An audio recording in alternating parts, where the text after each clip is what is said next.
కుట్రలు కుతంత్రాలు, మా నాయకుడి మీద వేసేటువంటి అబండాలు, ఇవన్నీ కూడా తండ్రిని మించిపోయి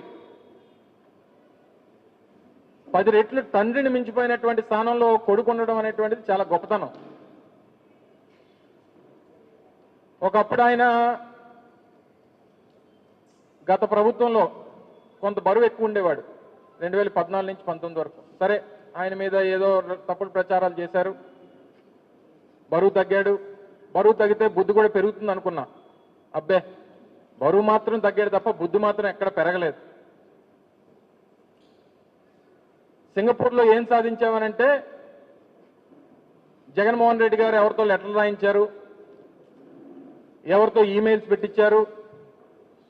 అందుకనే సింగపూర్ ప్రభుత్వం మళ్ళీ మీతో కలిసి పనిచేయమని చెప్పింది. ఈ రకమైనటువంటి తప్పుడు ప్రచారం చేయడం మొదలుపెట్టారు.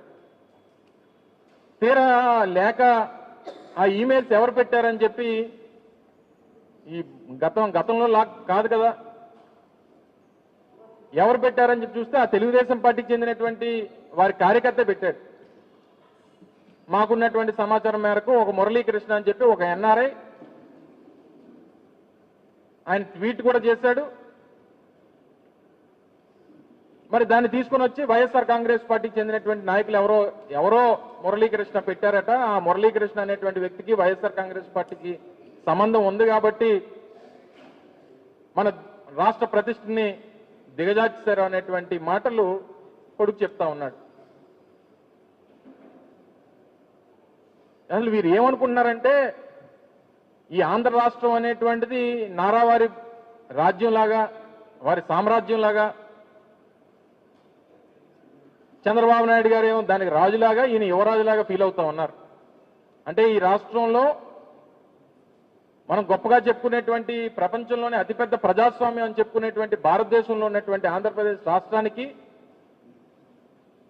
భారతదేశ ప్రజాస్వామ్యానికి సంబంధం లేదు. ఇక్కడ ఏ చట్టం చేసినా, ఏమి అమలు చేసినా, ఏం మాట్లాడినా, ఏ కార్యక్రమాలు చేసినా అది మా నారావారి రాజ్యాంగం, రెడ్ బుక్ రాజ్యాంగం అనేటువంటి విధంగా వీరు మాట్లాడుతున్నటువంటి తీరు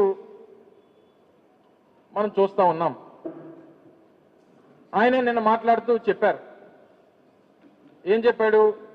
95 నుంచి మా నాన్నగారికి సింగపూర్తో సంబంధాలు ఉన్నాయని. మేము కూడా అదే చెప్పాం, మేమేం తప్పు చెప్పలేదే. గతంలో 3 రోజుల క్రితం నేను మాట్లాడినప్పుడు కూడా అదే చెప్పా. మీ నాన్నగారికి సింగపూర్తో సంబంధాలు ఉన్నాయనే చెప్తున్నాం. దాన్ని మీరు రాటిఫై చేశారు. సరే, ఎన్నిసార్లు వెళ్ళారంటే 58 సార్లు వెళ్ళారు, 95 నుంచి 2025 వరకు. అంటే 30 సంవత్సరాల్లో 58 సార్లు వెళ్ళారు. అందరూ ఏమనుకున్నారు? పెట్టుబడులు పెట్టడానికి వెళ్ళారు, పెట్టుబడులు తీసుకురావడానికి వెళ్ళారని చెప్పి, పెట్టుబడుల కోసం అంటే ప్రజలు ఏమనుకుంటారు? పెట్టుబడులు తీసుకురావడానికి వెళ్ళారు అనుకుంటారు. తప్పు. ఈయన సంపాదించినటువంటి అవినీతి సొమ్ముని పెట్టుబడులు పెట్టడానికి వెళ్ళాడు సింగపూర్ ఆయన.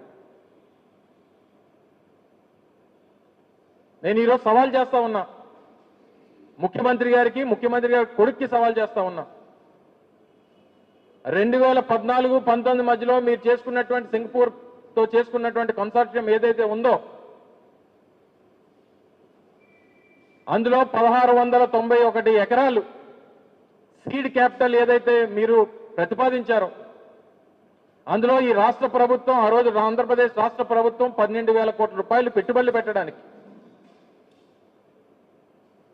పెట్టుబడులు పెట్టేదేమో రాష్ట్ర ప్రభుత్వం, 58% వాటా ఏమో సింగపూర్కి సంబంధించినటువంటి సంస్థలకేమో 58% వాటా. వాళ్ళు ₹1 పెట్టుబడి పెట్టరు. టర్నోవర్లో మాత్రం 91.5% ఆ సింగపూర్ వాళ్ళకి, 8.5% మాత్రమే రాష్ట్ర ప్రభుత్వానికి. ఎక్కడన్నా ఉందండి? ఇది పెద్ద స్కామ్ కాదా? దీని మీద చర్చకి తండ్రి కొడుకులు సిద్ధమని అడుగుతా ఉన్నాం వైఎస్ఆర్ కాంగ్రెస్ పార్టీ తరఫున. మొత్తంగా నీ బిజినెస్ పార్ట్నర్ ఈశ్వరన్తో, ఎవరైతే సింగపూర్లో మొన్నటి వరకు జైలు జీవితం గడిపినటువంటి ఈశ్వరన్ నీకు బిజినెస్ పార్ట్నర్ కాదా? 2014-19 మధ్యలో ఎన్ని మార్లు ఆయన్ని ఈ ఆంధ్ర రాష్ట్రానికి తీసుకుని వచ్చావు? తర్వాత 2021లో ఆయన్ని ఎందుకు అరెస్ట్ చేశారు? ఒక అవినీతి పరుడు అని చెప్పి ఆయన మీద ఆ ఎలిగేషన్స్ వచ్చి అవి రుజువైతే ఆయన అరెస్ట్ చేసినటువంటి మాట వాస్తవం కదా? అటువంటి వ్యక్తితో మీకున్నటువంటి సాన్నిహిత్యం ఉందా లేదా అనేటువంటిది ఎవరికైనా అనుమానాలు ఉన్నాయా? ఇన్ని కార్యక్రమాలు, ఇన్ని తప్పుడు కార్యక్రమాలు చేసి మళ్ళీ ఇంకా సింగపూరు, దావోస్ అని చెప్పి నువ్వు మాట్లాడుతూ ఉంటే ఏం సాధించారు ఈ 15 మాసాల్లో చెప్పండి. నువ్వు సింగపూర్లో వెళ్ళి మాట్లాడినటువంటి 3 పోర్టుల నిర్మాణం వైఎస్ఆర్ కాంగ్రెస్ పార్టీలో జరిగింది. అది రామయ్యపట్నం కానీ, మూలపేట కానీ, మచిలీపట్నం కానీ దాదాపు 12,000 కోట్ల రూపాయల పెట్టుబడితో ఆ రోజు వైఎస్ఆర్ కాంగ్రెస్ పార్టీ జగన్మోహన్ రెడ్డి గారి నేతృత్వంలో